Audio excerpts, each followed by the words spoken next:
Hi, my name's Nate Johnson. I'm the CEO and founder of GLCS, and this is Driving Forward Tuesday Trip. Today, we're going to talk about the upcoming events this week. We're going to talk about Thursday. Thursday, we have Chris Thomas on. Chris Thomas is a owner-operator for Autumn Transport.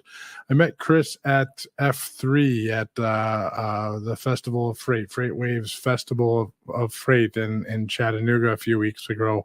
Autumn Transport is a carrier here in Minnesota that I've been aware of for many years, and had the opportunity to spend a little time with Chris and learn a little about him. Followed him on social media, been kind of keeping up on what he's doing, and I'm excited to be able to spend some time learning about his life on the road. I started out as a driver, spent several years over the road myself, and I'm looking forward to chatting with him and his insight on what it's like running on the road today. So looking forward to discussions with Chris on Thursday. Every Tuesday going forward, we're going to bring out a little trip. So a little trip down, it'll be typically 10 to 15 minutes long, and in discussion around a topic that's happening in the industry. The topic may be technology related, it may be industry related. This week, we're going to talk briefly about the current ruling by the FMCSA, the current prevention around broker fraud. This current ruling that goes into effect in January of 2024 is an interesting one. There's lots of different sides to it. It's actually quite interesting. OIDA is in support of it, and TIA is in support of it, which is quite interesting because usually those two organizations are not always in alignment. This proposal was made final last Wednesday, and it's really broken down into 5 different categories, which I'm not going to go into great detail on. You can all read up on this yourself. However, and I will post a link with some significant detail on it. I think there's a lot of synopsises of this in the in various news organizations, so you can get a lot of high level detail on this ruling, but excuse me, you can get a lot of high level detail on this ruling. But you can't it's kind of difficult to dig up all the fine details on it. So we'll put those fine details in the comments on this, and I'm not going to walk through it in great detail during this discussion. I am going to bring up a few points that I have. I think number one, with the visibility platforms that are out there for carriers that are broker tools for carriers that define carriers that are risky to use. Those are great tools. I've talked about those a few of those in public. Those are great tools, and when used in their purest form, they truly do present a great tool to brokers, and they do reduce fraud, and they do increase broker performance as well. And they're great to help scale your business. Carriers don't really have a lot of those tools.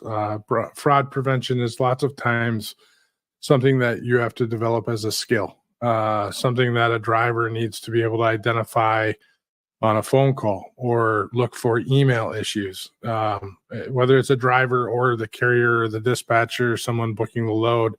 You need to be able to look for those issues, and there's not a lot of tools available to the carrier to assist them with that, especially small carriers. So this movement by the FMCSA is good in the fact that they are directing their attention towards prevention of fraudulent behavior in the broker side of the industry as well. It's a little more difficult for especially your smaller carriers and your owner operators to be able to tackle that. And them wanting to take activity towards that fraudulent behavior, I think is also good. However, I think there's some holes that can be shot through this. And all of us, or many people out there, I know have expressed some concern on this as well. Just some basic facts on this. According to the FMCSA, 1.3% of all brokers will experience a drawdown on their bond every given year. So on their $75,000 bond on a given year, out of that 1.3%, 18% have claims that exceed more than the $75,000 that the bond is required to hold. When that 75,000 is exceeded, the payout to the carrier is paid out pro rata, which means that the carriers are paid pennies on the dollars. They're not paid the full amount that they're owed. So that becomes an issue when you look at this new proposal. It's an issue today. So even with the new proposal, this is already an issue, and it's a much larger issue. So this new proposal helps control this, and it's a movement towards the right direction. However, it may not be a movement large enough. And I wanted to put some details out there, kind of explaining to you and creating some visuals on how much of a problem it potentially is from the bond standpoint in comparison to a day-to-day operation. So a couple of categories that this new that these new provisions take into account. First, assets readily available. This ultimately states that the broker or freight forwarder must have $75,000 in bonds available at all times, and must be able to pay out claims without using personal guarantees. The next one, which I think is what everybody's excited about, is that there can be an immediate suspension of their operating authority if they are unable to resolve a claim against their if they're unable to resolve a claim against their bond within a 7-day period. And if that claim is not able to be resolved, the FMCSA is able to shut down their authority. My large concern is, according to the detailed notes that I have, the FMCSA has written in a $5.5 million increase in staffing wage over a 10-year period to help deal with this authority and their tracking of it. I don't believe that this is enough. I think that this is going to take a lot of people to be able to monitor and manage and to handle it accordingly. There's a lot of brokers out there, and there's a lot of brokers that get their bonds filed upon, and especially in this particular economy that we're in and our current freight market, that this is something that we see a lot of people that are insolvent in, and there'll be times where it may not be busy, and there'll be times that it's going to be busy. And my largest concern about this entire program is the ability to enforce it. The remainder of it, I think, all kind of fits together quite well. Some of the pieces of it that I think are interesting is you're unable to take a loan out to replenish your surety bond. At least that's my understanding of it. So that's ultimately that's robbing Peter to pay Paul, and I think those are all healthy things to take into account. So I can see where OIDA is certainly in support of the ability of the FMCSA to come in and eliminate brokers that are bad actors and take them off of take their operating authority away. My concern overall is just how often or if you have a broker who's paying net 30, net 45, or even net 60 in some cases, coming from the transportation industry, I've been in this industry nearly 30 years. Brokers are going to potentially stretch out that payable 45 to 60 days. And at what point is someone going to start filing on their bond initially, especially if they're an established broker? Or if they aren't established broker, how fast are you going to start filing on their bond? There's a period of time that they're going to be okay. That net 30 to net 45, it's probably unlikely that we're going to see anyone file on their bond during that time. So that being said, I did pencil out some details for everyone to kind of see, and it's simple math for the most part. Bear with me as I pull this up on my screen, but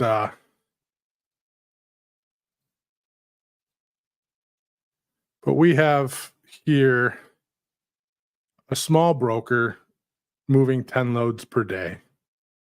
That 10 loads per day, we're going to say that each load averages about $1,500 per load. That gives that small broker about $15,000 a day in liabilities.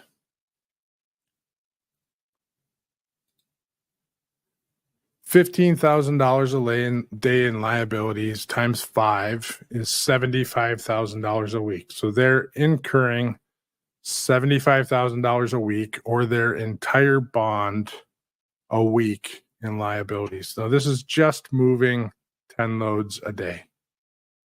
So $75,000 times 4, so that's 1 month, is $300,000 a month in liabilities. Now, this is not in revenue, this is in liabilities. There's certainly loads that are being billed out to customers and revenue coming in. So we have $300,000 in liabilities that are incurred on a monthly basis. That is 4 times over their bond on a monthly basis.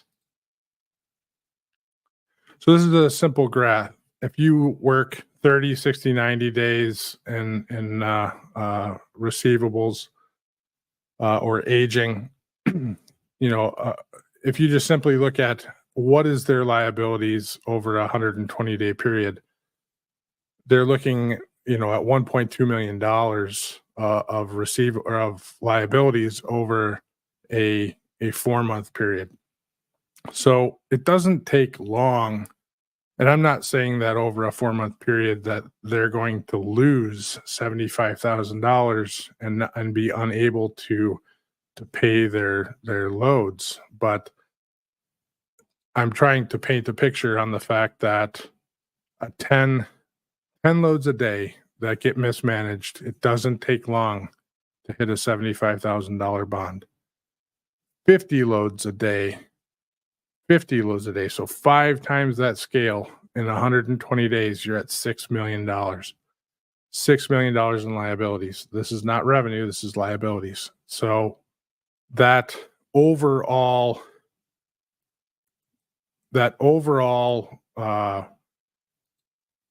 exposure to the liabilities gets very high very quickly. Ultimately, I don't think the bond and the enforcement of the bond has anything to do with this bill whatsoever.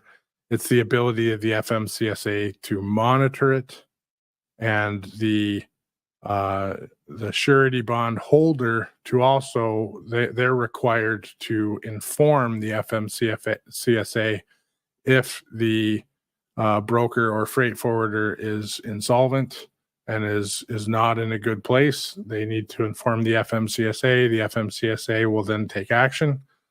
So that's part of this as well.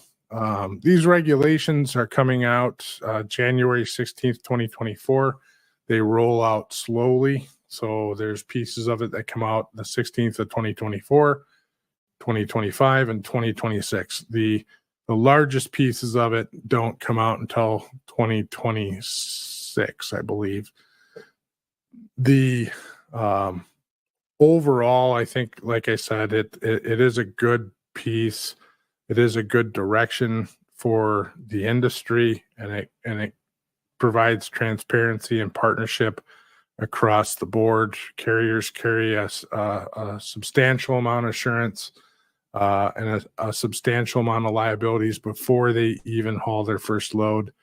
With a surety bond, broker can typically come into the industry with a $1,500 to $7,500 purchase of that bond, and they're moving freight. So that's much less than what it takes to purchase a single truck, cash flow that truck, insure that truck, and move it down the road. And a surety bond is not that difficult to get. So that barrier to entry for a broker is much lower than typically the barrier to entry for a owner operator or a small motor carrier. So that's my opinion on this at this point. If you have an opinion, I'm open to listening to that. Please feel free to reach out to me in the comments or directly. Definitely open to it. I think this legislation is great. Looking forward to see what it brings and what sort of technology solutions might start coming out of this now that we have some direction to start monitoring the healthiness of our brokers as well. So we have the visibility platforms on the carrier side, but now we sort of have set a bar to create some visibility on the broker side that's directed towards the carrier also. So looking forward to seeing where this goes. Thanks a lot, and thanks a lot for your time.